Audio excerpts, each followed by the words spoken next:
10억이요? 어머니, 제발 이건 농담이시죠? 정말 농담이라고 해주세요.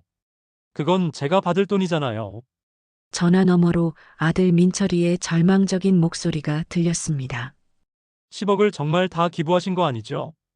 그때 저는 차갑게 말했어요. 내가 너를 잘못 키운 것 같구나.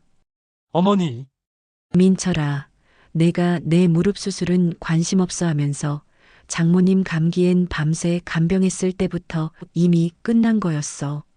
친어머니 수술은 형식적으로 문병 오던 아들이 어떻게 장모님 감기엔 특실에서 밤새 간병할 수 있었는지 그 이야기를 지금부터 들려드리겠습니다. 제 이름은 이순자입니다. 올해 74살이에요. 지금 저는 서울대학교병원 정형외과 입원실 침대에 누워 있어요. 어제 무릎 인공관절 수술을 받았거든요. 마취에서 깨어난 지 하루가 지났는데 아직도 다리가 아프고 몸이 무거워요. 이 병원은 제가 40년 동안 간호사로 일했던 곳이에요. 신생아실에서 수많은 아기들을 돌보며 보낸 세월이 주마등처럼 지나가네요. 그때는 제가 환자가 되어 이 침대에 누워 있을 거라고는 상상도 못했어요. 힘든 수술을 마쳤지만 전 오늘도 혼자입니다. 아들 민철이가 어제 수술 직후에 잠깐 왔다 갔어요. 마취에서 막 깨어난 저를 보더니 이런 말을 하더라고요. 어머니, 수술 잘 되셨다니 다행이에요. 그런데 회사에 급한 일이 있어서 먼저 가볼게요. 겨우 10분 정도 있다가 서둘러 나가는 민철이의 뒷모습을 보며 가슴이 답답했어요. 수술 받은 어머니보다 회사 일이 더 급한가 싶어서요. 그런데 더 놀라운 건 며느리 영미의 반응이었어요. 어머님, 정말 죄송한데요. 영미가 뒤따라오며 말했어요. 저희 엄마가 감기 기운이 있으셔서 제가 가서 봐야 할 것 같아요. 민철이 오빠 나중에 올 테니까. 저는 먼저 갈게요. 그래. 어머님이 아프시면 가봐야지. 저는 이해한다는 듯 말했지만 속으로는 씁쓸했어요. 시어머니는 큰 수술을 받았는데 며느리는 친정어머니 감기가 더 중요한가 보더라고요. 어머님, 빨리 회복하세요. 그럼 저는 이만. 영미는 인사만 대충 하고 급하게 나가버렸어요. 간호사가 들어와서 물어봤어요. 보호자분은 벌써 가셨나요? 수술 후 관리에 대해 설명드릴 게 있는데요. 우리 애들이 바빠서 자주 못 와요. 그러시군요. 혹시 필요한 게 있으시면 언제든 말씀해 주세요. 간호사가 나간 후 병실은 다시 조용해졌어요. 옆 침대 할머니는 자식들이 교대로 와서 간병하고 있는 모습이 내심 부러웠어요. 민철이는 결혼한 지 15년이 됐어요. 며느리 영미도 좋은 아이예요. 처음에는 저한테도 잘했거든요. 하지만 언제부터인가 연락이 뜸해지기 시작했어요. 특히 영미 어머니가 서울로 이사 오신 후부터는 더욱 그랬어요. 민철이와 영미가 장모님께 쏟는 정성이 점점 커지는 걸 느꼈거든요. 오늘 오후에도 민철이한테 전화를 걸어봤어요. 민철아, 엄마야. 수술은 잘 됐는데 좀 아파서. 아, 네. 어머니, 그런데 지금 중요한 회의 중이라서요. 나중에 다시 전화드릴게요. 응, 알았어. 차가운 기계음만이 귓가에 울렸어요. 핸드폰을 무릎 위에 올려놓고 한참을 멍하니 있었어요. 왜 이렇게 쓸쓸할까요? 분명 자식도 있고 경제적으로도 넉넉한 편인데 말이에요. 제가 가진 재산이 10억 원이 넘어요. 강남에 있는 아파트 한 채와 평생 모은 적금을 합치면 그래요. 간호사로 40년 동안 일하면서 야근 수당까지 모아서 하나하나 쌓아 올린 돈이에요. 민철이는 제 재산 규모를 정확히 알고 있어요. 언젠가 자신이 상속받을 거라고 당연하게 생각하고 있겠죠. 하지만 요즘 들어 민철이의 태도를 보면서 생각이 많이 달라졌어요. 돈이 많다고 해서 외로움이 사라지는 건 아니더라고요. 저녁 시간이 되자 병원 복도가 시끌벅적해졌어요. 면회객들이 몰려드는 시간이거든요. 옆 침대 할머니네는 아들, 딸들이 모두 와서 북적북적하네요. 저는 혼자 병원식을 먹으면서 창밖을 바라봤어요. 하늘이 어두워지고 있었어요. 그때 핸드폰에 카톡 알림이 떴어요. 민철이가 보낸 메시지였어요. 어머니, 죄송해요. 오늘 정말 바빠서 못 갔어요. 영미도 친정어머니 간병하러 가야 해서 못 갈 것 같고요. 내일 시간 되면 갈게요. 단 2줄의 메시지. 수술받은 어머니에게 보내는 메시지 치고는 너무 간소했어요. 답장을 보내려다가 말았어요. 뭐라고 써야 할지 모르겠더라고요. 그날 밤 잠이 오지 않았어요. 무릎이 아픈 것도 있었지만 마음이 더 아팠거든요. 40년 전 민철이를 낳았을 때가 생각났어요. 그때는 정말 행복했었는데 남편 덕수가 일찍 세상을 떠난 후 혼자서 민철이를 키우느라 얼마나 고생했는지 몰라요. 야간 근무를 마다하지 않으면서 등록금도 대주고 결혼할 때 전세금도 마련해줬어요. 그런 민철이가 이제는 저를 이렇게 대하다니. 새벽이 되어서야 잠깐 잠이 들었는데 아침 일찍 간호사가 깨웠어요. 어머님, 회진 시간이에요. 의사 선생님이 오셔서 수술 부위를 확인해 보시더니 말씀하시더라고요. 수술은 잘 됐습니다. 하지만 재활이 중요해요. 가족분들이 도움을 많이 주셔야 하는데. 네, 감사합니다, 선생님. 하지만 속으로는 한숨이 나왔어요. 과연 민철이나 영미가 재활을 도와줄까 싶어서요. 오전 10시쯤 민철이가 왔어요. 정장 차림으로 급하게 들어오더라고요. 어머니, 어떠세요? 많이 아프세요? 그래도 아들이라고 민철이를 보니 서운함보단 반가운 마음이 들었습니다. 응, 좀 나아졌어. 바쁠 텐데 와줘서 고마워.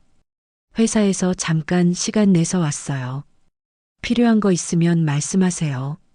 민철이가 의자에 앉더니 계속 핸드폰을 확인하더라고요. 마치 빨리 가야 할 곳이 있다는 듯이요. 민철아, 태어나면 재활 운동을 해야 한다는데. 아, 네. 그런 건 간병인 쓰시면 되지 않을까요? 요즘 전문 간병인들이 잘해줘요. 간병인을 쓰라는 말에 가슴이 씁쓸했어요. 돈으로 해결하라는 뜻이잖아요. 민철아, 엄마는 간병인보다는. 어머니, 죄송한데 급한 미팅이 있어서요. 나중에 영미랑 다시 올게요. 또 서둘러 나가는 민철이. 이번에도 20분도 안 있다가 떠났어요. 민철이가 나간 후 병실이 다시 조용해졌어요. 옆 침대 할머니가 저를 바라보시더니 안쓰럽다는 듯 고개를 저으셨어요. 아들이 많이 바쁜가 보네요. 네, 그런가 봐요. 요즘 젊은 사람들이 사는 게 다 그렇죠. 그래도 좀 더 있다 가지. 제 표정이 너무 안 좋아 보였는지 저를 위로해 주시네요. 전 그저 한숨만 나올 뿐이었습니다. 점심시간이 지나고 지루해서 핸드폰을 만지작거렸어요. 그러다가 무심코 영미의 SNS를 들어가 봤어요. 그런데 거기서 믿을 수 없는 게시물을 발견했습니다. 영미의 SNS에 올라온 사진을 보는 순간 제 심장이 멈추는 것 같았어요. 사진 속에는 민철이가 병실에서 장모님을 정성스럽게 돌보고 있는 모습이 담겨 있었거든요. 깔끔한 특실 병실에서 민철이가 장모님 손을 잡고 있고 영미가 옆에서 미소를 지으며 찍은 셀카였어요. 게시글을 읽어보니 더욱 충격적이었어요. 엄마 감기 때문에 입원하셨는데 남편이 밤새 간병해줘요. 정말 효자예요. 특실로 옮겨서 편하게 모시고 있어요. 효자 남편 사랑하는 우리 엄마 가족사랑. 제 눈을 의심했어요. 장모님은 단순한 감기로 입원하셨는데 특실을 쓰고 민철이가 밤새 간병을 한다고요? 그런데 정작 저는 무릎 수술을 받고도 혼자 일반실에서 간병인을 쓰라는 소리를 들었잖아요. 손가락이 떨려서 더 자세히 들여다봤어요. 업로드 시간을 보니 어젯밤 11시였어요. 제가 혼자 잠 못 이루며 뒤척이고 있을 때 민철이는 장모님 병실에서 간병을 하고 있었던 거예요. 댓글들도 가득했어요. 민철 씨 정말 효자네요. 부럽다 이런 사위. 어머님이 복 많으시겠어요. 제 가슴 속에서 뭔가 끓어오르기 시작했어요. 분노인지 서러움인지 모르겠는 감정이 솟구쳤거든요. 더 위로 스크롤을 올려봤어요. 그러자 지난 며칠간의 게시물들이 나왔어요. 엄마 감기 기운 있으셔서 병원 모시고 갔어요. 남편이 걱정해서 밤잠을 못 자네요. 엄마 입원하시게 됐는데 남편이 매일 병원에 가겠다고 해요. 직장에서도 휴가 내고요. 특실로 옮겨서 엄마 편하게 모시고 있어요. 남편이 간병도 직접 해준다고 하네요. 제 손이 부들부들 떨렸어요. 민철이가 장모님 감기 때문에 직장에서 휴가를 내고 매일 병원에 가고 특실 비용도 되고 밤새 간병까지 한다고요? 그런데 정작 친어머니인 제가 무릎 수술을 받았을 때는 바쁘다며 20분도 안 있다가 가버렸잖아요. 가슴이 너무 아팠어요. 숨이 막히는 것 같았고요. 옆 침대 할머니가 제 얼굴을 보시더니 걱정스럽게 물어보셨어요. 할머님, 괜찮으세요? 얼굴이 하얘졌는데. 아니에요, 괜찮아요. 하지만 전혀 괜찮지 않았어요. 마음이 찢어지는 것 같았거든요. 핸드폰을 내려놓고 천장을 바라봤어요. 형광등이 하얗게 빛나고 있었는데 그것조차 차갑게 느껴졌어요. 40년 동안 간호사로 일하면서 수많은 환자와 가족들을 봐왔어요. 그 중에는 자식들의 극진한 사랑을 받는 환자들도 많았거든요. 그때는 부러우면서도 나도 언젠가는 저렇게 대접받겠지 하는 막연한 기대가 있었어요. 하지만 현실은 달랐어요. 제 친아들은 제게는 간병인을 쓰라고 하면서 장모님에게는 직접 밤새 간병을 해드리고 있었으니까요. 오후 2시쯤 민철이한테서 전화가 왔어요. 어머니, 좀 어떠세요?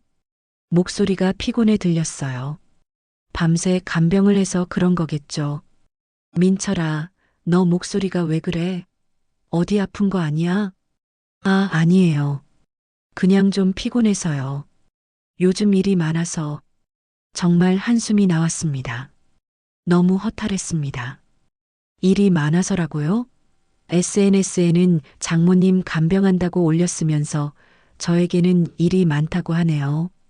그래. 그럼 몸 관리 잘해. 무리하지 말고. 네, 어머니도 빨리 나으세요. 그런데 오늘은 정말 못 갈 것 같아요. 중요한 일이 있어서. 중요한 일이라니. 장모님 간병 말이죠? 응, 알았어. 바쁘면 오지 마. 괜찮으니까. 네, 죄송해요. 내일은 꼭 갈게요. 전화를 끊고 나서 한참을 멍하니 있었어요. 제가 뭘 기대했던 걸까요? 민철이가 솔직하게 말할 거라고 생각했나요?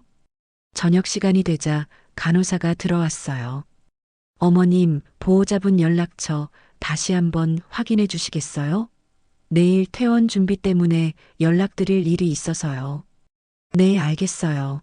하지만 속으로는 씁쓸했어요. 민철이가 과연 퇴원 준비를 도와줄까 싶어서요. 그날 밤도 잠이 오지 않았어요. 영미의 SNS 사진이 계속 머릿속을 맴돌았거든요.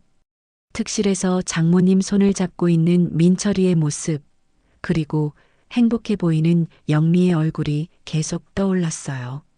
새벽 3시쯤 너무 화가 나 참을 수 없어서 다시 영미의 SNS를 들어가 봤어요. 새로운 게시물이 올라와 있었어요. 남편이 병원에서 밤샘 간병 중이에요. 정말 고생 많이 하네요. 내일 아침에 맛있는 거 해서 병원으로 가져다 줘야겠어요. 시간을 보니 새벽 2시에 올린 글이었어요. 민철이가 지금도 장모님 곁에 있다는 뜻이겠죠. 제 눈에서 눈물이 흘러내렸어요. 40년 넘게 참아왔던 서러움이 한꺼번에 쏟아지는 것 같았어요.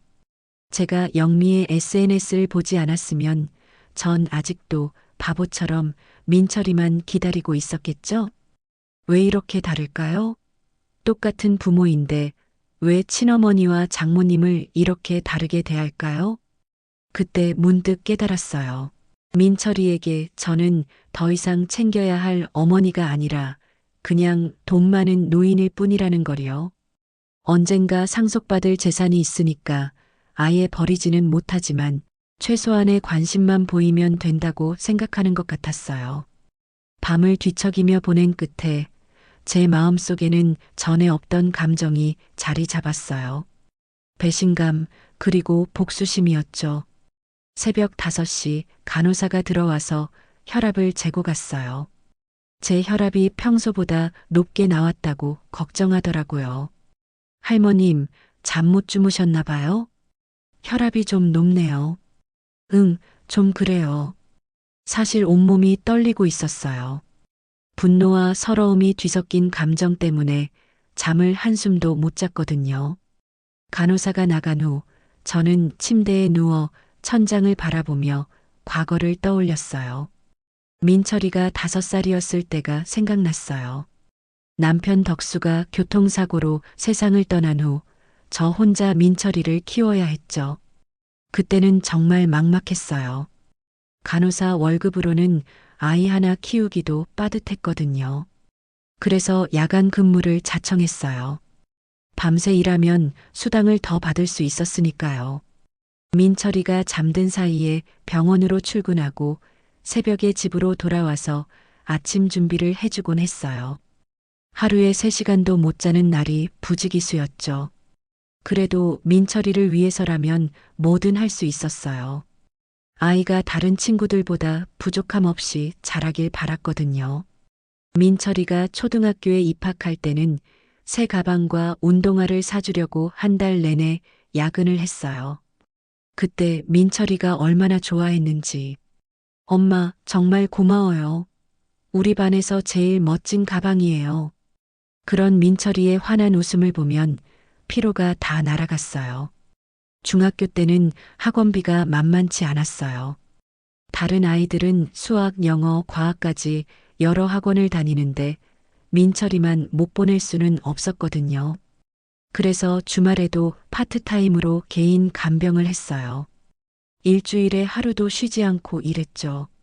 몸은 힘들었지만 민철이가 성적이 오르는 걸 보면 보람 있었어요. 고등학교 입학할 때는 민철이가 이런 말을 했어요. 엄마, 저 때문에 너무 고생하시는 것 같아요. 미안해요. 무슨 소리야? 너 때문에 고생하는 게 아니라 너 때문에 행복한 거야. 정말 그런 마음이었어요. 민철이가 건강하게 자라는 것만으로도 충분히 행복했거든요. 대학교 입학할 때는 등록금이 걱정이었어요. 당시 간호사 월급으로는 한 학기 등록금도 부담스러웠거든요. 그래서 적금을 깼어요. 제가 결혼하기 전부터 조금씩 모아둔 돈이었는데 주저없이 민철이 등록금으로 썼어요. 엄마, 이 돈으로 엄마가 뭔가 하고 싶은 거 있으셨을 텐데. 뭐라고 하니? 내가 공부하는 게 엄마한테는 제일 하고 싶은 일이야. 민철이가 대학교 4년 내내 저는 정말 뼈 빠지게 일했어요. 등록금뿐만 아니라 생활비도 넉넉히 주고 싶었거든요. 다른 친구들처럼 아르바이트 하느라 공부에 지장받지 않게 하려고요. 그때 민철이는 정말 효자였어요. 방학 때마다 집에 와서 제 어깨를 주물러주고 함께 영화도 보러 다니고 맛있는 것도 사주곤 했어요. 엄마, 제가 나중에 돈 많이 벌어서 엄마 편하게 해드릴게요. 그런 소리 하지 마. 내가 건강하기만 하면 그걸로 충분해. 하지만 속으로는 기뻤어요. 이렇게 착한 아들을 키웠다는 게 자랑스러웠거든요. 민철이가 취업하고 나서도 한동안은 좋았어요. 매달 용돈도 주고 생일이면 선물도 사주고 어버이날에는 카네이션도 달아주고요. 그런데 영미와 결혼하면서부터 조금씩 달라지기 시작했어요.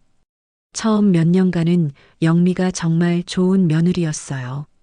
어머님, 몸은 괜찮으세요? 요즘 날씨가 많이 추워졌는데. 어머님, 이번 주말에 같이 백화점 구경 어떠세요? 옷도 하나 사드리고 싶어요. 그때는 정말 고마웠어요. 아들이 좋은 며느리를 만났다고 생각했거든요. 하지만 영미 어머니가 서울로 이사 온 후부터는 완전히 달라졌어요.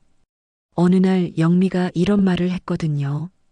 어머님, 앞으로는 저희도 각자 부모님을 챙기는 게 좋을 것 같아요. 저는 친정 쪽에 더 신경 써야겠고, 민철이 오빠는 어머님 모시는 걸로요. 그게 서로에게 부담 안 되는 방법인 것 같아요. 그 말을 듣는 순간 내가 잘 못 들었나 싶었어요. 결혼 초기에 따뜻했던 며느리는 사라지고 계산적이고 냉정한 영미가 나타났거든요. 그때부터였어요. 민철이와 영미가 장모님께 쏟는 정성이 점점 커지는 걸 느낀 게 말이에요. 각자 부모님을 챙기자고 했지만 민철이는 저보다 처가를 더 신경을 쓰는 것 같았죠. 아침 7시쯤 청소하는 아주머니가 들어오셨어요. 할머님, 안녕하세요. 잠 좀 주무셨어요? 네. 힘없는 제 대답에 아주머니의 얼굴이 걱정스런 얼굴로 물어봤어요. 얼굴이 많이 상하셨네요. 어디 안 좋으세요? 거울을 보지 않아도 제 얼굴이 어떨지 짐작이 갔어요. 밤새 울고 분노하느라 엉망이 됐을 테니까요. 제 가족도 아닌 사람도 절 이렇게 걱정해 주는데 가족이라곤 아들과 며느리인 저는 이렇게 외면받는 현실에 그저 씁쓸하기만 했습니다. 청소 아주머니가 나가신 후 저는 다시 영미의 SNS를 확인해 봤어요. 또 새로운 게시물이 올라와 있었어요. 아침 일찍 병원에서 집에 온 남편. 정말 고생 많았어요. 오늘 하루 푹 쉬라고 했는데 또 오후에 병원 간다고 하네요. 효자 남편 덕분에 엄마가 편안하게 치료받고 계세요. 제 가슴이 또 한 번 무너져 내렸어요. 민철이가 밤새 장모님 곁을 지키고 아침에 집에 돌아가서도 오후에 또 갈 예정이라고 하네요. 그런데 저에게는 바빠서 못 간다고 했잖아요. 이건 정말 말이 안 돼요. 아무리 장모님을 잘 모셔야 한다지만 친어머니를 이렇게 팽개쳐 버릴 수 있나요? 그때 제 머릿속에 한 가지 생각이 스쳤어요. 민철이가 날 이렇게 대하는 이유가 뭘까? 곰곰 생각해 보니 답이 나왔어요. 바로 상속 때문이었어요. 민철이는 제가 언젠가 세상을 떠나면 제 재산이 자동으로 자신에게 올 거라고 생각하고 있는 거예요. 그러니까 굳이 지금 저에게 잘 보일 필요가 없다고 여기는 거죠. 반면 장모님은 다르잖아요. 영미를 통해서 계속 관계를 유지해야 하고 민철이에게는 선택의 여지가 있는 관계인 거예요. 그래서 장모님에게는 최선을 다해서 잘 보이려고 하고 저에게는 최소한의 관심만 보이는 거예요. 이 깨달음이 제 마음을 완전히 바꿔놓았어요. 그래, 그렇게 나올 거면 나도 각오를 해야겠네. 제 손이 주먹을 꽉 쥐었어요. 40년 넘게 살면서 이렇게 분노해 본 적이 없었거든요. 그 순간 제 마음속에는 확고한 결심이 섰어요. 민철이에게 제대로 된 교훈을 주어야겠다고요. 그날 오후 2시 퇴원 수속을 밟으면서 제 마음은 이미 결정이 되어 있었어요. 민철이는 결국 오지 않았어요. 전화로만 죄송하다, 급한 일이 생겼다고 했죠. 급한 일이라니. 장모님 병문안 말이겠죠. 영미도 문자로 급한 일이 있어서 못 온다는 짧은 메시지 한 줄이 다였습니다. 뭐 예상했던 일이었습니다. 택시를 타고 집으로 돌아가는 길에 저는 핸드폰으로 김 변호사님께 전화를 걸었어요. 40년 동안 간호사로 일하면서 알게 된 분이었거든요. 변호사님, 저 이순자예요. 혹시 시간 되시면 상담을 받고 싶은데요. 아, 순자 선생님. 오랜만이에요. 무슨 일이세요? 급한 일이 생겨서요. 언제 뵐 수 있을까요? 내일 오전 10시는 어떠세요? 네, 좋아요. 내일 뵙겠습니다. 집에 도착해서 첫 번째로 한 일은 제 재산 목록을 정리하는 것이었어요. 강남 아파트 시세가 6억 원, 적금과 예금을 합쳐서 4억 5천만 원, 그 외에 펀드와 주식까지 합하면 총 11억 원 정도였어요. 간호사로 40년 동안 벌어서 모은 돈치고는 적지 않은 금액이었어요. 야근 수당까지 한 푼도 쓰지 않고 모았던 결과였죠. 민철이는 이 돈이 당연히 자신 몫이라고 생각하고 있겠어요. 그래서 저를 이렇게 소홀히 대할 수 있는 거겠죠. 하지만 세상에 당연한 건 없어. 제가 번 돈을 제가 어떻게 쓰든 그건 제 자유잖아요. 그날 밤 민철이가 전화를 걸어왔어요. 어머니, 퇴원하셨어요? 정말 죄송해요. 오늘 너무 급한 일이 있어서. 응, 잘 들어왔어. 혼자서 괜찮으세요? 택시는 잘 타셨고요? 응, 다 괜찮아. 다행이네요. 그런데 어머니, 재활 운동은 어떻게 하실 생각이세요? 또 간병인 이야기를 꺼내려나 싶어서 먼저 말했어요. 민철아, 엄마가 알아서 할 테니까 걱정하지 마. 아, 네. 그럼 필요한 거 있으시면 언제든지 연락하세요. 응, 알았어. 민철이와 통화를 끝내고 나서 저는 영미의 SNS를 다시 확인해 봤어요. 예상대로 새로운 게시물이 올라와 있었어요. 엄마 많이 나아지셨어요. 오늘도 남편이 저녁까지 병원에 있었네요. 내일 퇴원 예정이라니 다행이에요. 우리 남편 정말 효자예요. 제 예상이 맞았네요. 민철이가 급한 일이라고 한 게 바로 장모님 간병이었던 거예요. 다음 날 아침 저는 정장을 차려입고 김 변호사님 사무실로 향했어요. 사무실은 강남구청 근처에 있었는데 깔끔하고 전문적인 분위기였어요. 순자 선생님, 어서 오세요. 그런데 얼굴이 많이 상하셨네요. 무슨 일이세요? 김 변호사님은 50대 후반의 신사분으로 항상 차분하고 신중한 분이셨어요.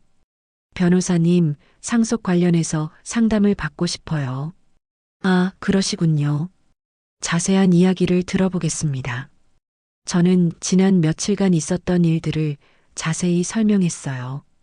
무릎 수술 후 민철이의 무관심 SNS에서 발견한 장모님 간병 이야기, 그리고 제가 느낀 배신감까지 모두요. 김 변호사님은 진지하게 들으시더니 이렇게 말씀하셨어요. 순자 선생님 마음을 이해할 수 있습니다. 그런데 구체적으로 어떤 방향을 원하세요? 제 재산을 민철이가 상속받지 못하게 하고 싶어요. 대신 정말 도움이 필요한 곳에 기부하려고요. 그렇다면 몇 가지 방법이 있습니다.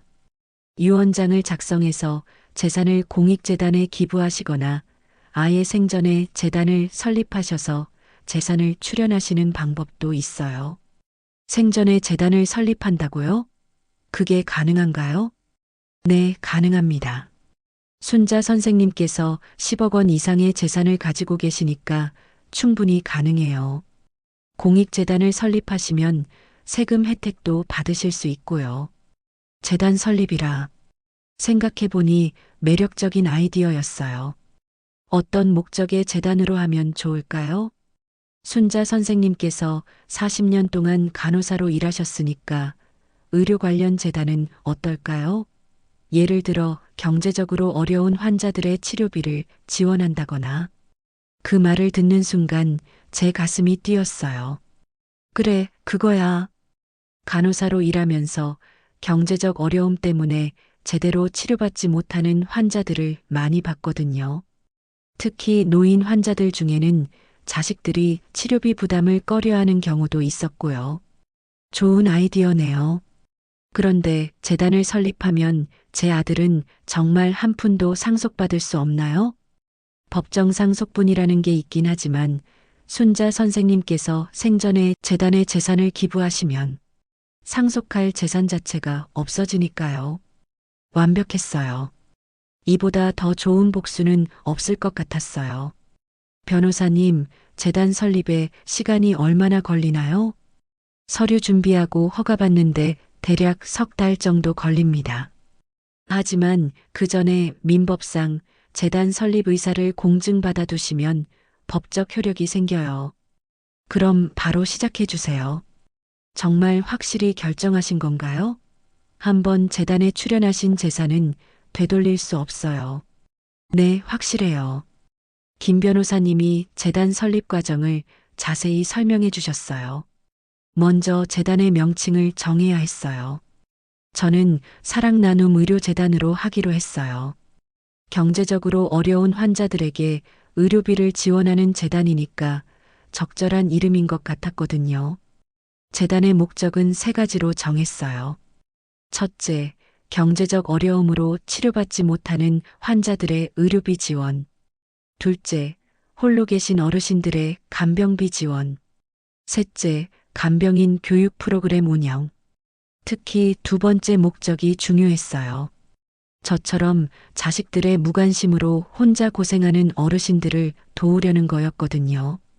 재단 이사장은 순자 선생님께서 하시고 이사진은 몇 분 정도 구성하실 생각이세요? 5명 정도면 될까요? 네, 좋습니다. 그럼 필요한 서류들을 준비해 드릴게요. 상담을 마치고 사무실을 나서면서 제 마음이 한결 가벼워진 걸 느꼈어요. 그동안 민철이로 인해 마음고생했던 게 좀 풀린 기분도 들었고요. 이제 계획의 윤곽이 잡혔어요. 재단을 설립해서 제 전 재산을 기부하고 민철이가 아무것도 상속받지 못하게 하는 거예요. 그것도 모자라서 재단 설립 소식을 언론에 알려서 민철이가 사회적으로도 창피를 당하게 만들 계획이었어요. 효자라고 SNS에 자랑하더니 친어머니 재산은 한 푼도 못 받게 될 때 어떤 기분일까? 생각만 해도 속이 시원했어요. 집으로 돌아가는 길에 저는 계획을 더 구체화시켰어요. 일단 재단 설립 허가가 나올 때까지는 민철이에게 절대 티를 내면 안 돼요. 평소처럼 행동해야 해요. 그리고 재단이 정식으로 설립되면 그때 민철이에게 알려줄 거예요. 아마 충격받을 테지만 그때는 이미 늦었을 테니까요. 상상만 해도 짜릿했어요. 집으로 돌아온 저는 평소처럼 행동하기로 했어요. 민철이가 절대 눈치채지 못하게 말이에요. 그날 저녁 8시쯤 민철이가 전화를 걸어왔어요. 어머니, 저예요. 병원에서 잘 돌아오셨어요? 응, 잘 들어왔어. 고마워. 목소리에 티가 나지 않게 조심했어요. 마음은 분노로 끓어오르고 있었지만 겉으로는 평소처럼 말했거든요. 퇴원 준비하느라 힘드셨죠? 혼자서 괜찮으셨어요? 괜찮았어. 택시 타고 오는 건 어렵지 않더라. 사실 무릎이 아파서 택시에서 내릴 때 정말 고생했어요. 하지만 민철이에게는 말하지 않았어요. 어차피 관심도 없을 텐데 뭐하러 말하겠어요. 다행이네요. 재활 운동은 어떻게 하실 생각이세요? 또 간병인 이야기를 하려나 싶어서 먼저 말했어요. 민철아, 엄마가 알아서 할 테니까 너무 걱정하지 마. 넌 바쁘잖아. 아, 네. 정말 죄송해요, 어머니. 민철이가 좀 미안해하는 목소리로 말했어요. 하지만 저는 이미 모든 걸 알고 있었거든요. 장모님한테는 얼마나 극진하게 하는지 말이에요. 민철아, 그런데 요즘 영민의 어머니는 어떠시니? 건강하게 지내시고? 이 질문을 던지면서 제 심장이 두근거렸어요. 민철이가 뭐라고 대답할지 궁금했거든요. 아, 장모님요? 요즘 감기 기운이 조금 있으셔서 걱정이에요. 감기라고 하네요.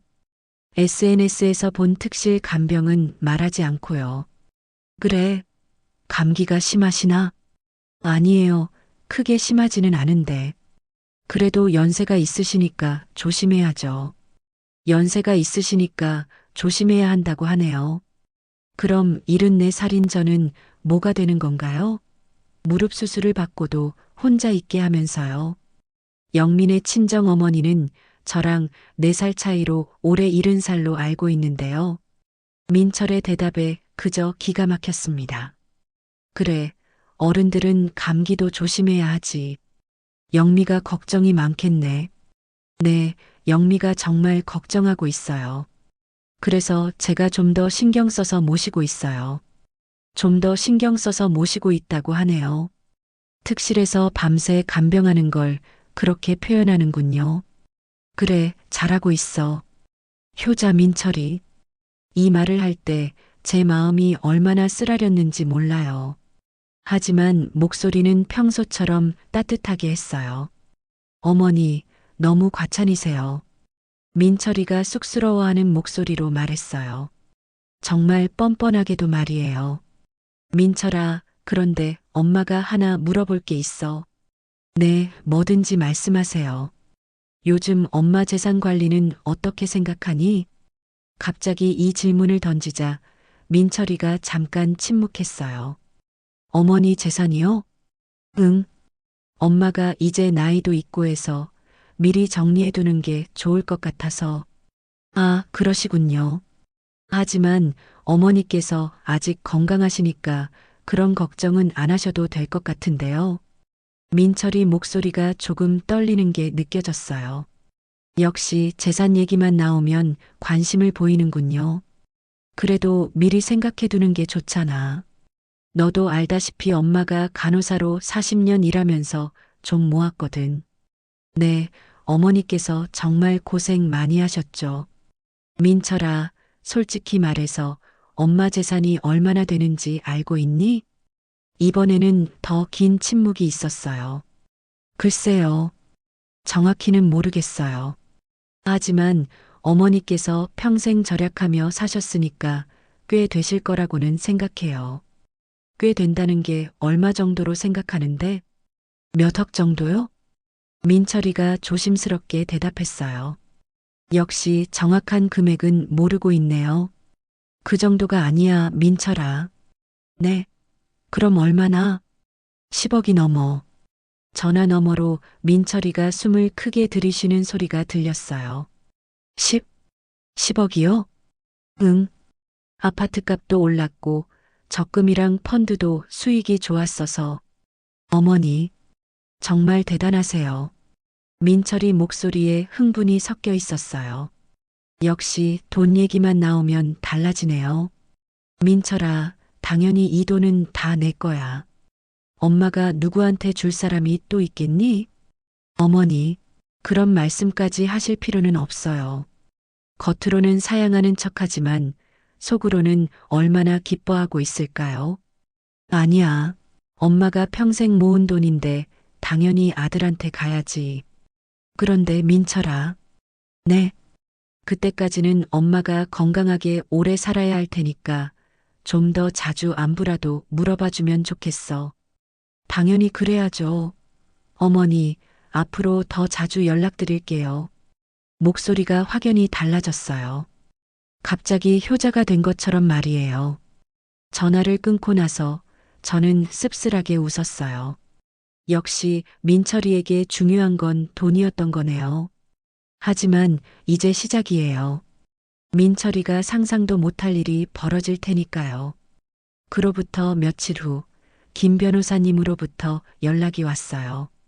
재단 설립 서류 준비가 거의 끝났다면서 내일 와서 최종 검토하고 공증받자고 하시더라고요. 그런데 그날 오후 뜻밖의 방문객이 있었어요. 민철이와 영미가 함께 온 거예요. 10억 얘기를 들은 후 처음으로 영미가 함께 온 거였죠. 어머님, 안녕하세요. 영미가 환한 웃음을 지으며 인사했어요. 예전의 차가운 모습은 온데간데 없고 마치 결혼 초기에 다정한 며느리로 돌아온 것 같았어요. 어머님, 무릎은 좀 어떠세요? 정말 걱정했어요. 영미가 제 다리를 살펴보며 말했어요. 응, 많이 나아졌어. 제가 온찜질팩이랑 무릎에 좋다는 영양제 사왔어요. 인터넷에서 찾아보니까 수술 후에 이런 게 좋다고 하더라고요. 영미가 큰 쇼핑백을 들고 와서는 이것저것 꺼내 보이더라고요. 평소에는 빈손으로 오던 영미가 말이에요. 민철이도 달라졌어요. 어머니, 제가 요즘 재활 운동에 대해서 알아봤는데요. 집에서 할 수 있는 운동이 많더라고요. 제가 주말마다 와서 도와드릴게요. 주말마다 와서 도와준다고요? 수술 받고 퇴원할 때는 간병인 쓰라고 하던 민철이가요. 영미가 갑자기 제 손을 잡더라고요. 어머님, 그동안 정말 죄송했어요. 저희가 너무 바빠서 자주 못 찾아뵀는데 앞으로는 자주 올게요. 그러면서 눈에 눈물까지 글썽이더라고요. 정말 연기를 잘하는군요. 어머님, 저희가 생각해 보니까 민철이가 영미를 쳐다보더니 말을 이었어요. 어머니 혼자 계시기엔 이 집이 너무 크신 것 같아요. 저희 집 근처로 이사 오시는 게 어때요? 그럼 매일 안부도 확인할 수 있고, 이제 아예 제가 가까이 있으면서 관리받기를 원하는군요. 10억이라는 숫자가 얼마나 큰 힘이 있는지 새삼 느꼈어요. 그리고 어머님, 영미가 조심스럽게 말을 꺼냈어요. 혹시 재산 정리 같은 거 생각해 보신 적 있으세요? 요즘 세금도 많이 나온다고 하던데. 역시 진짜 목적이 나왔네요. 재산 관리 얘기를 하고 싶었던 거군요. 아직 그런 생각은 안 해봤어. 그래도 미리 준비해 두시는 게 좋을 것 같아요. 저희가 도와드릴게요. 민철이가 맞장구를 쳤어요.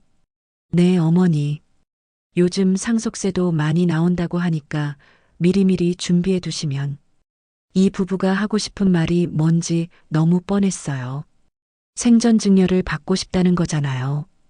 민철아, 영미야, 고마운 마음은 알겠는데 엄마가 아직 정리할 생각은 없어. 네. 물론 급하신 건 아니에요. 영미가 서둘러 말했어요. 그냥 미리 알아두시면 좋을까 해서요. 그날 민철이와 영미는 2시간이나 있다 갔어요. 평소 30분도 안 있던 것에 비하면 엄청난 변화였죠. 가면서 영미가 말했어요. 어머님, 앞으로 일주일에 2번은 꼭 올게요. 그리고 뭐 필요한 거 있으시면 언제든 연락하세요. 일주일에 2번이라니. 한 달에 한 번도 안 오던 영미가요. 민철이도 덧붙였어요. 어머니, 재활 운동 스케줄표 만들어서 내일 가져다 드릴게요. 제가 매일 전화로 확인해 드릴 테니까 걱정하지 마세요. 두 사람이 떠난 후 저는 한참을 생각에 잠겼어요.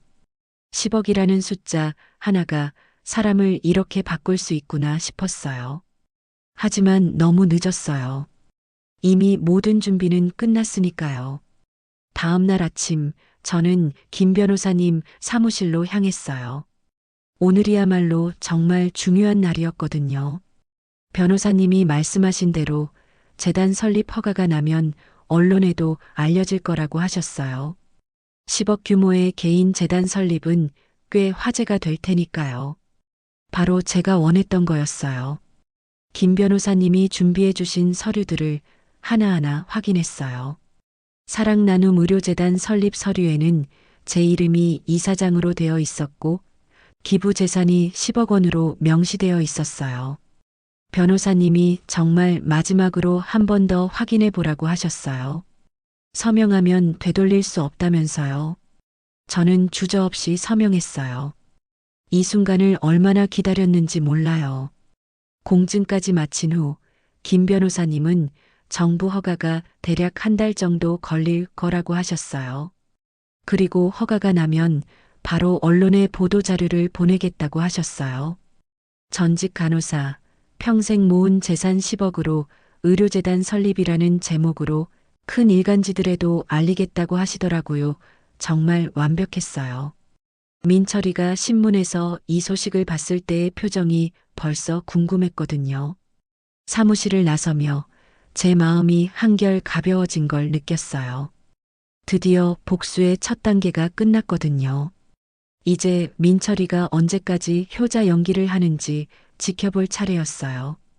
그리고 한 달 후에는 모든 게 드러날 테니까요. 그로부터 한 달 동안 민철이는 정말 놀라울 정도로 달라졌어요. 매일 아침 7시 반이면 어김없이 안부 전화가 왔어요. 어떻게 주무셨는지, 무릎은 아프지 않은지, 필요한 건 없는지 꼬박꼬박 물어보더라고요. 주말에는 직접 집에 찾아와서 마트에서 산 과일이며 건강식품들을 잔뜩 들고 오기도 했어요. 예전에는 명절에나 얼굴을 비추던 민철이가 말이에요. 더 놀라운 건 영미였어요. 정말로 일주일에 2번씩 찾아왔거든요. 어머님, 이번 주는 어떻게 지내셨어요? 무릎 아프신 곳은 없고요? 어머님, 제가 몸에 좋다는 한약재 다려왔어요. 하루에 한 번씩만 드세요. 예전에 차가운 며느리는 온데간데 없고 마치 진짜 효부가 된 것 같았어요. 민철이가 비싼 관절 영양제를 놓으며 무릎에 좋다고 해서 샀다고 말할 때 저는 속으로 웃었어요. 10억이라는 숫자가 얼마나 큰 힘이 있는지 새삼 느꼈거든요. 하지만 저는 여전히 영미의 SNS를 지켜보고 있었어요. 그리고 거기서 발견한 건 변함없는 진실이었죠. 민철이가 저에게 효자 노릇을 하는 그 시간에도 장모님에 대한 극진한 보살핌은 계속되고 있었어요. 장모님 감기가 나은 후에는 건강검진을 받으신다며 또 특실에 입원하셨더라고요. 그리고 민철이는 또 밤새 간병을 했어요. 영미가 올린 사진을 보면서 제 가슴이 답답했어요. 민철이가 장모님 침대 옆에서 잠든 모습, 아침 일찍 죽을 끓여서 가져다 드리는 모습이 계속 올라왔거든요. 그런 글을 보면서 저는 한 가지 확신했어요. 민철이에게 저는 여전히 돈 때문에 관리해야 할 대상일 뿐이라는 걸 말이에요. 어느 토요일 오후 민철이와 영미가 함께 집에 왔을 때 더욱 확실해졌어요. 어머님, 요즘 투자 상품 중에 괜찮은 게 있더라고요. 민철이가 조심스럽게 말을 꺼냈어요. 어머님 재산을 좀 더 효율적으로 굴리시면 어떨까요? 영미가 맞장구를 쳤어요. 또 돈 얘기네요. 결국 이 부부가 관심 있는 건 오직 하나뿐이었어요. 그리고 어머님, 영미가 더 대담해져서 말했어요. 요즘 상속세가 정말 많이 나온다고 하던데 미리미리 증여받는 게 세금도 아끼고 좋다고 하더라고요. 민철이가 고개를 끄덕였어요. 맞아요. 어머니 나이 생각하시면 지금이 적기인 것 같아요. 이 부부는 정말 뻔뻔했어요. 아직 살아있는 어머니한테 대놓고 재산을 나눠달라고 하고 있잖아요. 민철아, 영미야, 엄마는 아직 죽을 생각 없어. 아, 그런 뜻이 아니라. 영미가 당황하며 말했어요. 그냥 세금을 아끼려면요. 세금 아끼는 건 엄마가 알아서 할게. 너희는 신경 쓰지 마. 그날 두 사람이 돌아간 후 저는 더욱 확신했어요. 이 복수가 얼마나 필요한 일인지 말이에요. 그로부터 2주일 후 드디어 김 변호사님으로부터 기다리던 연락이 왔어요. 사랑나눔 의료재단 설립 허가가 정식으로 나왔고 내일부터 언론에 보도자료가 나갈 예정이라고 하셨어요. 제 심장이 두근거렸어요. 드디어 그 순간이 온 거예요. 변호사님은 주요 일간지 3곳에서 이미 취재 요청이 들어왔다고 하셨어요. 전직 간호사가 평생 모은 재산을 모두 기부한다는 이야기가 화제가 될 거라고 하시더라고요. 내일 아침 신문에는 확실히 실릴 거고 인터넷 뉴스로도 크게 보도될 예정이라고 하셨어요. 완벽했어요. 민철이가 출근길에 신문을 보거나 회사에서 인터넷 뉴스를 보게 될 테니까요. 그날 밤 저는 한숨도 잘 수 없었어요. 내일이면 모든 게 끝날 테니까요. 새벽 5시부터 일어나서 창밖을 바라봤어요. 해가 떠오르는 모습을 보니 새로운 시작이라는 생각이 들었어요. 오전 8시쯤 휴대폰에 뉴스 알림이 뜨기 시작했어요. 전직 간호사 10억 전 재산의료재단에 기부. 40년 간호사 인생, 평생 모은 돈 모두 어려운 환자들에게. 혈육보다 소외된 이웃 선택한 74살 할머니. 뉴스 제목들을 보니 가슴이 뭉클해졌어요. 제 이야기가 이렇게 세상에 알려지다니. 오전 9시 10분, 드디어 민철이한테서 전화가 왔어요. 목소리가 완전히 달라져 있었어요. 떨리고 있었거든요.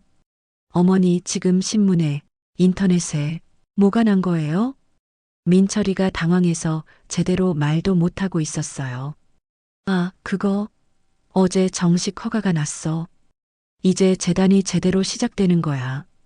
어머니, 설마 정말로 10억을 다 기부하신 건 아니죠? 응, 다 기부했어. 이미 끝난 일이야.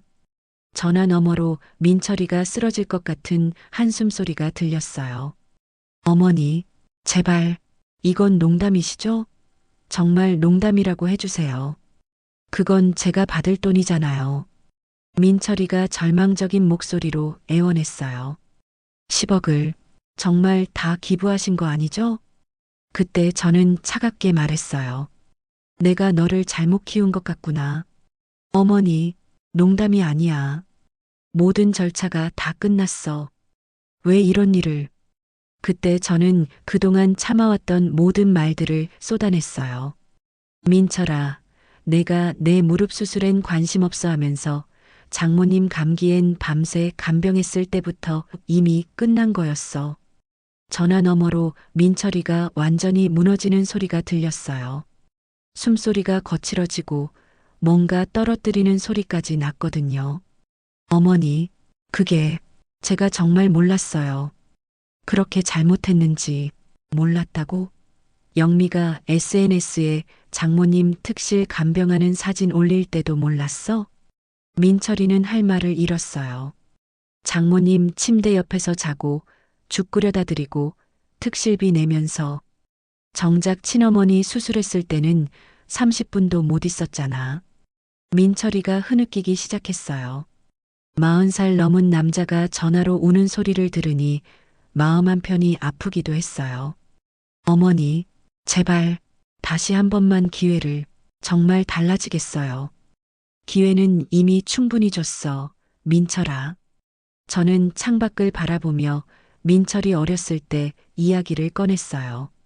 엄마가 너 혼자 키우느라 얼마나 힘들었는지 기억하니? 아빠 돌아가시고 야간 근무하고 주말에도 일하고. 민철이가 더 크게 울기 시작했어요. 기억해요. 다 기억해요.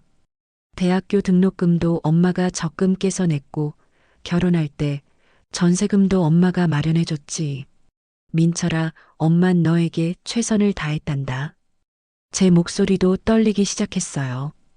그때 생각이 나니까 가슴이 아팠거든요. 그런데 결혼하고 나서는 어떻게 했어? 장모님이 서울 오시고 나서부터는 엄마가 있는지 없는지도 모르게 살았잖아. 어머니, 정말 죄송해요. 몰랐어요. 엄마도 사람이야. 아프면 아픈 거고 외로우면 외로운 건데 너는 엄마를 그냥 돈주머니로만 봤어.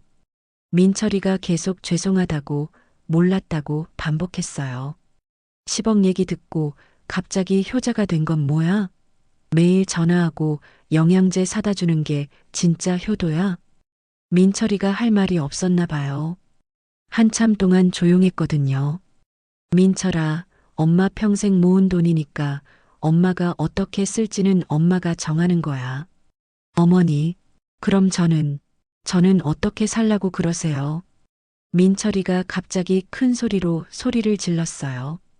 40이 넘었으면 자기 앞가림은 자기가 해야지. 내가 수술하고 나왔을 때 제일 필요했던 건 바로 너였단다, 민철아. 이 한마디에 민철이가 완전히 무너졌어요. 진짜 가족은 아플 때 곁에 있어주는 사람이야. 돈이 있을 때만 나타나는 게 아니라. 어머니, 제발, 정말 마지막으로. 다시 한 번만. 이미 끝났어. 그리고 난 이 결정을 후회하지 않아. 내 돈으로 정말 도움이 필요한 사람들을 도울 수 있게 됐으니까. 민철아, 늦었지만 이제라도 진짜 사람이 뭔지 생각해봐. 전화를 끊고 나서 저는 한참을 그대로 앉아 있었어요. 가슴이 아팠어요. 분명 복수를 했는데도 왜 이렇게 허전할까요? 하지만 후회는 없었어요.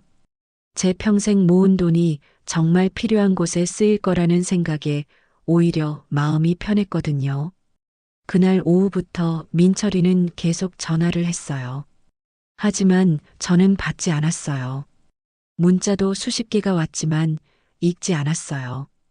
이미 다 끝난 일이니까요. 그런데 저녁 6시쯤 집 앞에 차 소리가 들렸어요. 창문으로 내다보니 민철이와 영미가 급하게 차에서 내리고 있었어요. 얼마 후 현관문을 두드리는 소리가 들렸어요. 어머님, 어머님, 저희예요. 영미 목소리였어요. 평소와는 완전히 다른 다급하고 절박한 목소리였거든요. 저는 문을 열어줬어요. 민철이는 완전히 초췌해져 있었어요. 눈이 빨갛게 부어 있고 옷도 구겨져 있었어요. 하지만 영미는 달랐어요. 화가 잔뜩 난 표정이었거든요. 어머님, 영미가 들어오자마자 소리를 질렀어요. 이게 대체 무슨 일이에요? 민철이가 무릎을 꿇었어요. 바닥에 그대로 무릎을 꿇고 고개를 숙였어요. 어머니, 제발 한 번만 더 기회를. 정말 잘못했어요. 하지만 영미는 달랐어요. 어머님, 10억을 그냥 남한테 줘버리시다니. 저희한테 한마디 상의도 없이. 영미의 본성이 완전히 드러났어요. 평소에 예의 바른 며느리는 온데간데없고 탐욕스럽고 화난 여자가 서 있었거든요. 영미야, 그 돈은 엄마 돈이야.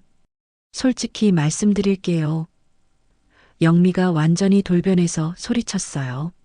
저희가 그동안 어머님 모시느라 얼마나 고생했는데요.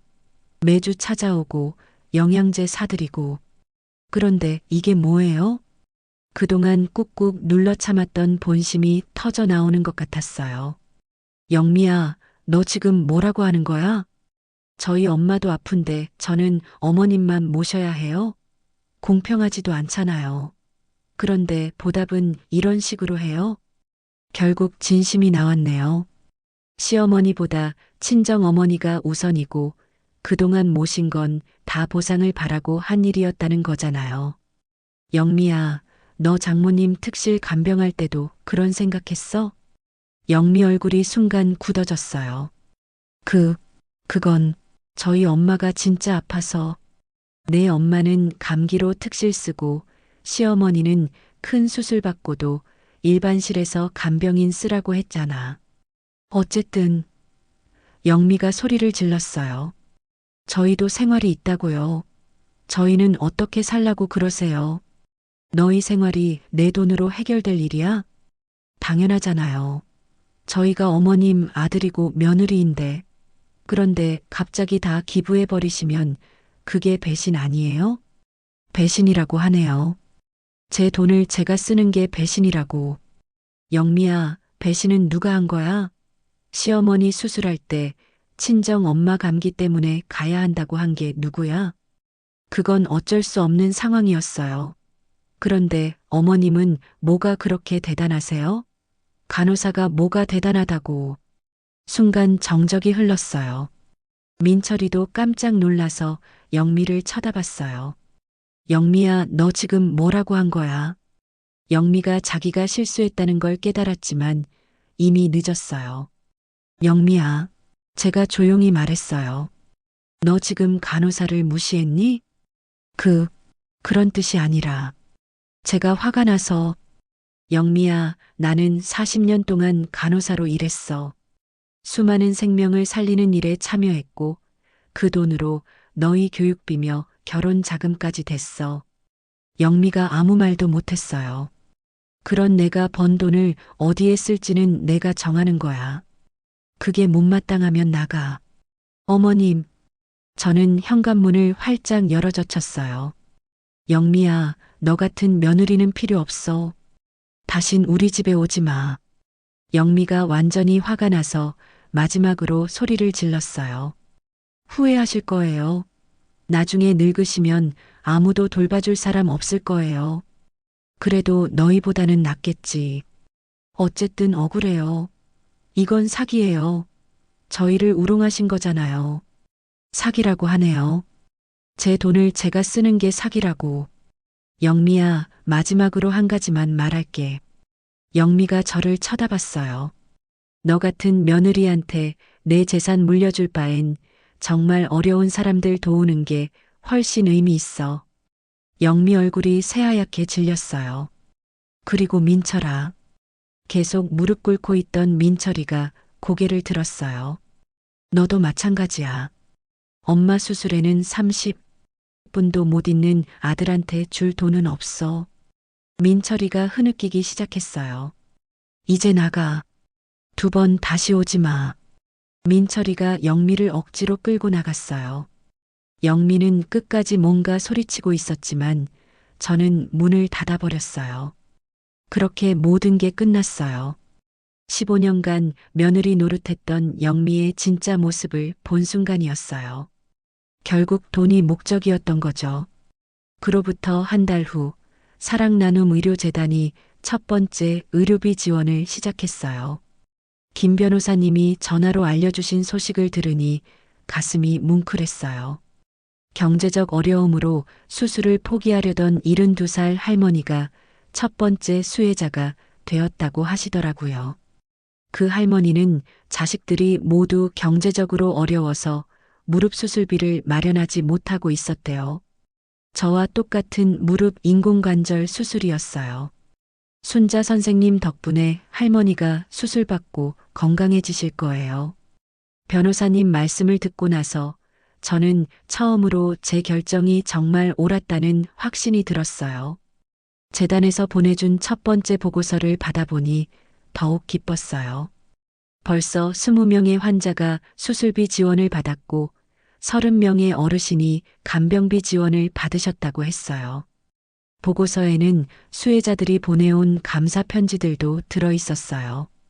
덕분에 아들, 딸들에게 부담 주지 않고 수술받을 수 있어서 정말 고맙습니다. 혼자 병원에 있을 때 간병비 걱정이 없어서 마음이 편했습니다. 편지들을 읽으면서 눈물이 났어요. 제 돈이 정말 필요한 곳에 쓰이고 있다는 생각에 마음이 따뜻해졌거든요. 그 무렵 민철이는 가끔 안부 문자만 보내고 있었어요. 더 이상 찾아오지는 않았어요. 어머니, 건강하시죠? 날씨가 추워졌는데 감기 조심하세요. 짧은 문자였지만 예전처럼 계산적이지 않았어요. 진짜로 제 건강을 걱정하는 것 같았어요.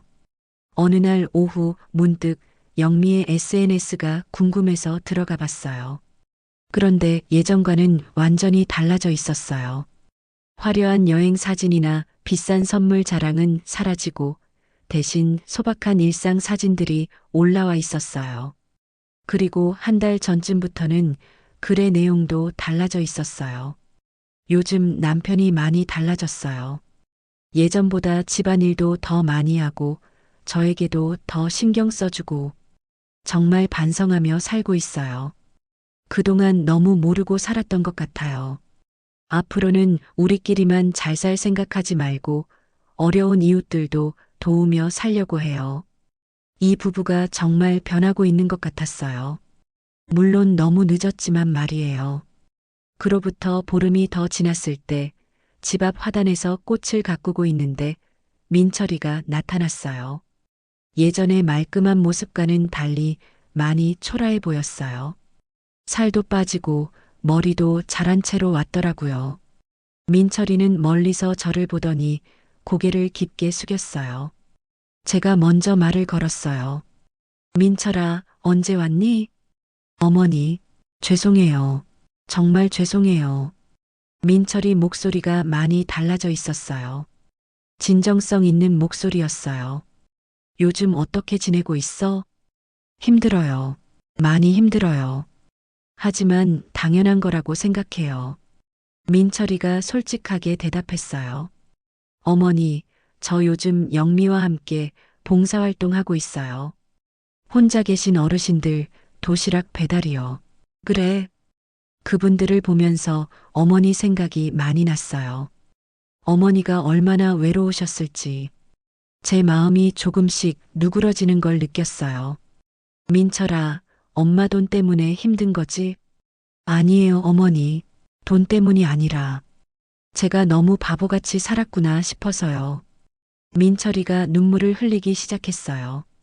진짜 눈물 같았어요. 어머니, 저 용서해달라고 하는 게 아니에요. 그럴 자격도 없어요. 그냥 어머니가 하신 일이 정말 훌륭하다는 걸 말씀드리고 싶었어요. 영미가 그때 했던 말은 제가 다시 한번 사과드릴게요. 제가 영미랑 다시 얘기했어요. 정말 죄송해요. 민철이는 신문에서 재단 소식을 계속 봤다고 했어요. 어머니 덕분에 정말 많은 분들이 도움받고 계시더라고요. 어머니가 평생 모으신 돈이 이렇게 좋은 일에 쓰이는 걸 보니까 정말 대단하세요. 저는 민철이를 바라보며 말했어요. 민철아, 엄마는 내가 전보다 많이 변했다는 걸 알고 있어. 하지만 시간이 좀 더 필요해. 네, 어머니. 저도 알아요. 그냥 어머니가 건강하시기만 하면 돼요. 민철이가 돌아간 후 저는 오랜만에 마음이 편안했어요. 그날 저녁 김 변호사님으로부터 전화가 왔어요. 순자 선생님, 좋은 소식이 있어요. 다른 분들도 재단에 기부하고 싶다고 하시는 분들이 생겼어요. 제 이야기를 보고 감동받은 다른 분들이 10만 원, 100만 원씩 기부를 하기 시작했다고 하시더라고요. 순자 선생님께서 시작해 주신 일이 더 큰 나눔으로 이어지고 있어요. 그 말을 듣고 정말 기뻤어요. 그날 밤 침대에 누워서 생각해 봤어요. 74살, 이제 새로운 인생이 시작되는 것 같았어요. 비록 돈은 없어졌지만 마음은 더 풍요로워졌고 아들과의 관계는 멀어졌지만 더 많은 사람들과 가까워졌어요. 무엇보다 제가 정말 가치 있는 일을 했다는 뿌듯함이 있었어요. 창밖으로 별이 보였어요. 남편 덕수가 하늘에서 지켜보고 있을 것 같았어요. 여보, 우리 돈 잘 쓴 것 같지? 정말 필요한 사람들한테 도움이 되고 있어. 난 절대 이 일을 후회하지 않아. 바람이 살랑 불어오는 게 남편이 대답하는 것 같았어요. 그렇게 저의 새로운 인생이 시작되었습니다. 수개월 후 민철이는 정말로 변했어요. 봉사활동을 꾸준히 하고 있고 더 이상 저에게 재산 이야기를 하지 않아요. 그 뒤로 영미도 저에게 찾아왔지만 별말은 안 하고 그냥 조용히 있다가 갔어요. 아직 서로에게 시간이 많이 필요한 듯하지만 확실히 좀 변한 건 알겠더라고요. 가끔 안부 전화를 하지만 예전처럼 계산적이지 않아요. 진짜로 제가 건강한지 궁금해하는 것 같아요. 저는 재단 이사장으로서 바쁘지만 행복한 나날을 보내고 있어요. 제 돈으로 도움받은 분들을 만날 때마다 정말 기뻐요. 그리고 무엇보다 저는 제 선택을 전혀 후회하지 않아요. 사람은 돈이 있을 때의 모습이 아니라 정말 어려울 때의 모습으로 판단해야 한다는 걸 배웠거든요. 민철이가 진짜로 변했다면 언젠가는 다시 가족이 될 수 있을 거예요. 하지만 그때까지는 저는 제 길을 가겠어요. 정말 도움이 필요한 사람들과 함께 말이에요.